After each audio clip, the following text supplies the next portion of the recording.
Hey YouTube, 6200 here, back again with another video. And this continues my Married Man Advice 101 series. And I wanted to touch on something that, from at least what I can see, is kind of making its rounds on social media, at least YouTube, from what I have.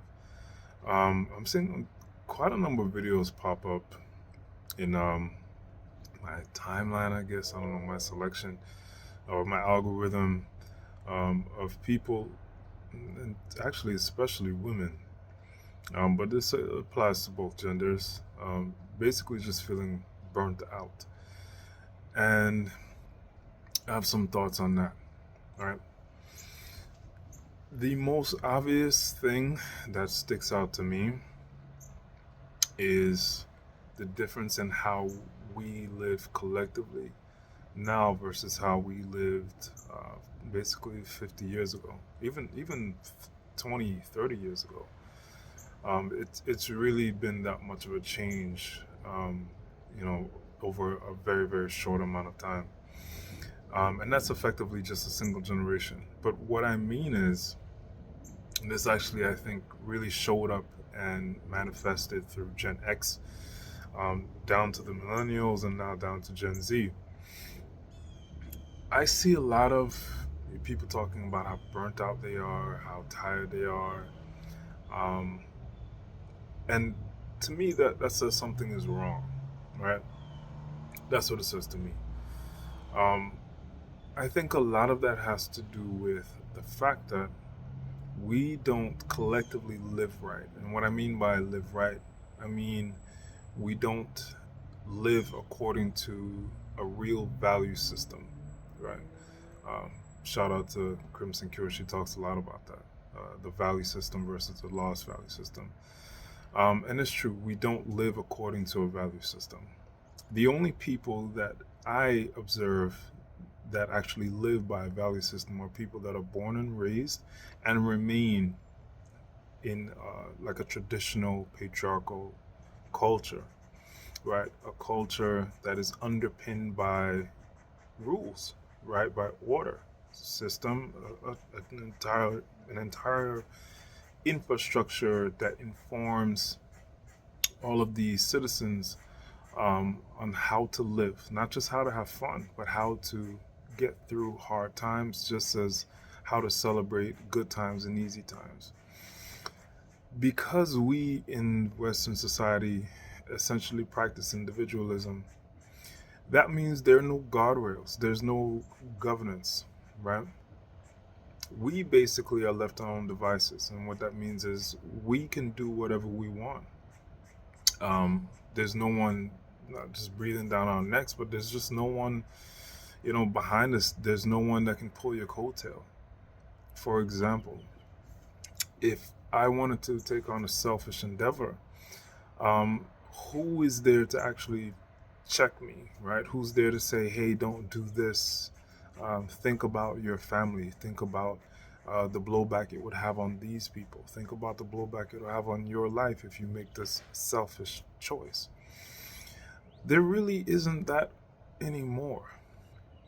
And I personally think, right, just based on what I've observed and experienced, that because so many of us live outside of a religious pinned or foundational culture, um, we just kind of float about the place. We're just kind of floating in the wind or blowing in the wind.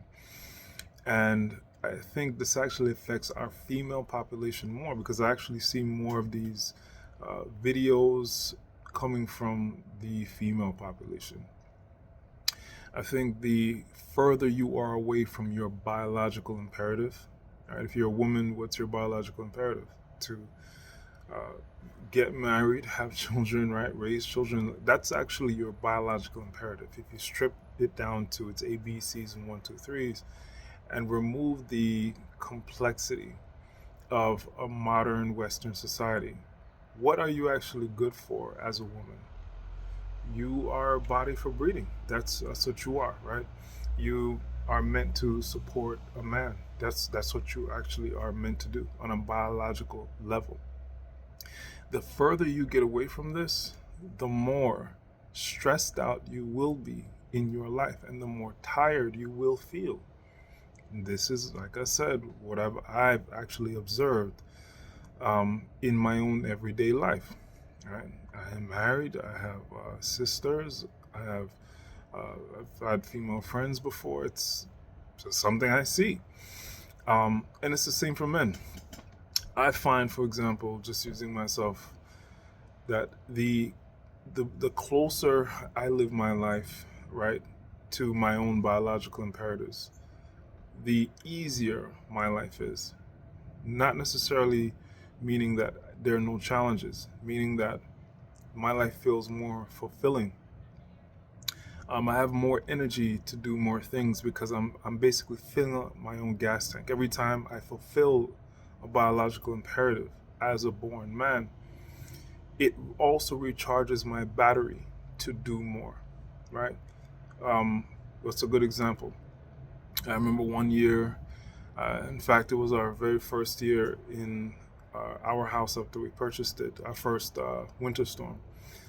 And there was a ton of snow outside. And my wife pretty much abandoned me because of all the snow.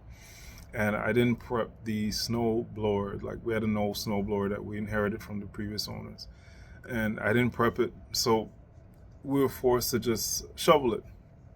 And she abandoned me after like 15, 20 minutes. She went in the house, literally just left me. I had no idea she was back in the house.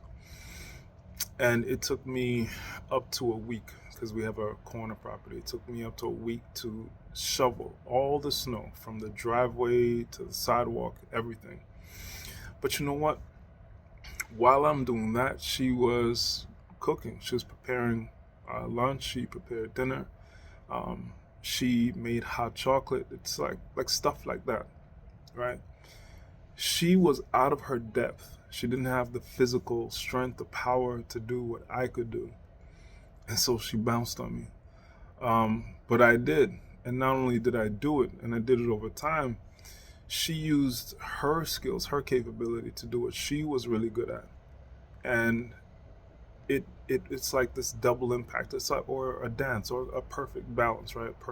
Perfectly balanced equation where my physical power and strength was used to knock out a particular job. It made me tired. I was exhausted, but at the same time, my battery was recharged because I operated in my natural state as a man. Right? I was used as a man, and it made me feel really, really good. Likewise, my wife, she was out of her depth. She was gassed out. She just could not do it because that's not what she's made for. That's what I'm made for. But what did she do? She went inside, she made a freshly prepared meal, and it made her feel good, and it made me feel good. And that's the point. So, without going too far down the rabbit hole, I think many of us are burnt out and get burnt out because we operate outside and far away from our own biological imperatives. And I think if we stick closer to that, not only will we not be as tired, but even when we are physically exhausted, we're not mentally exhausted. Our natural batteries get recharged and prepared to do more.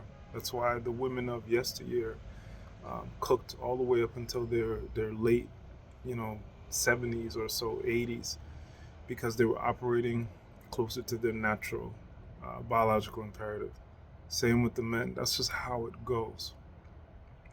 So it saddens me to see all these videos of all these people talking about how tired they are and how burnt out they are. And in some ways, it really is a losing battle because of where we live, and the unculture that we live within, right? A culture that doesn't actually help. Too many of us are focused basically on trash, on trying to buy stuff, buy things that don't matter, keep up with people and the imagery that they put out that don't matter.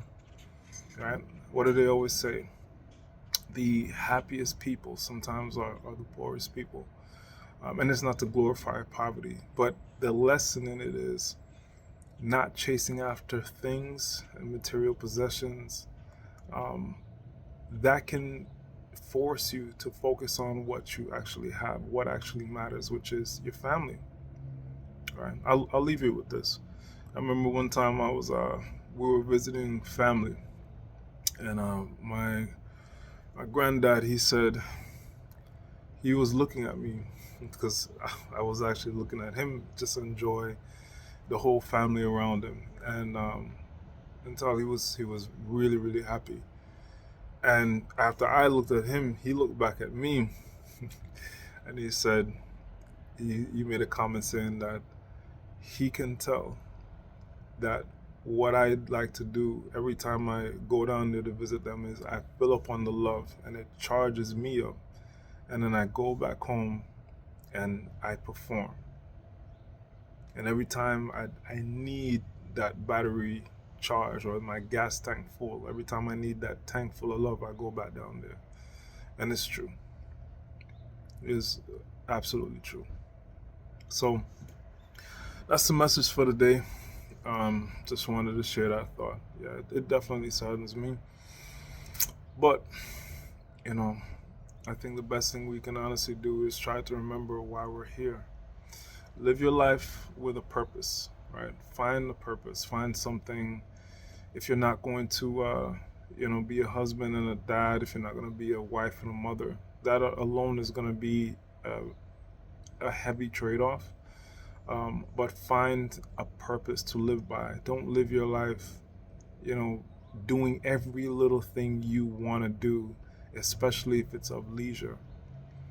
If all you ever do is do leisure and try to monetize your leisure and there's no purpose to it, really, it's just fun, fun, fun all the time. These are all selfish acts. That's all they are, right? Yeah, we're human, and yes, we want to enjoy ourselves. We want to have fun.